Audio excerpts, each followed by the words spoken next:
अस्सलाम वालेकुम स्टूडेंट्स, मोहम्मद आसम फरीद की जानिब से आपको इकनॉमिक्स के लेक्चर नंबर 35 में खुश आमदीद कहते हैं।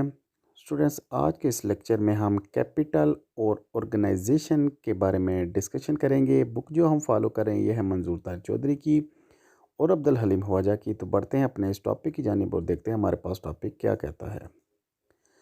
स्टूडेंट्स, सबसे पहले है आपके पास डेफिनेशन कैपिटल की। तो कैपिटल को उर्दू में कहते हैं सरमाया, और उर्दू में डेफिनेशन कुछ इस तरह से है। सरमाया पैदावार का तीसरा अंसर है।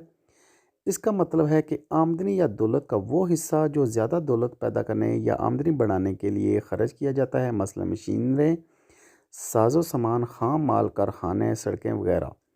स्टूडेंट, सरमाए से मुराद ये है कि जो चीज़ आपके पास दौलत के अलावा भी हो और दौलत भी हो, यानी कि आपको बिज़नेस को आगे बढ़ाने के लिए और बिज़नेस से मज़ीद आमदनी हासिल करने के लिए जो चीज़ें आपके पास होती हैं उसको आप सरमाया कहते हैं।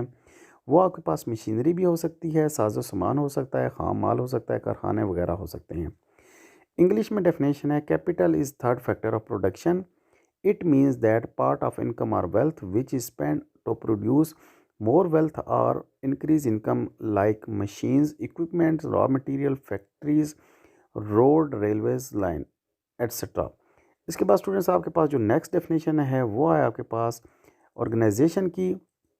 तो ऑर्गेनाइजेशन को उर्दू में कहते हैं तंजीम, और तंजीम से मुराद ये है कि ज़मीन, मेहनत और सरमाए के इम्तजाज से सामान पैदा करने के लिए जिस अंसर की ज़रूरत होती है इसे तंजीम या कारोबारी कहते हैं।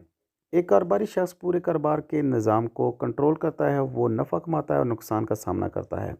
तंजीम से मुराद स्टूडेंट्स ये है कि जो शख्स तीन फैक्टर्स ऑफ प्रोडक्शन को, यानी कि ज़मीन को, ज़र को और सरमाए को कंट्रोल करते हैं और इससे फ़ायदा कमाते हैं, वो आपके पास होता है तंजीम।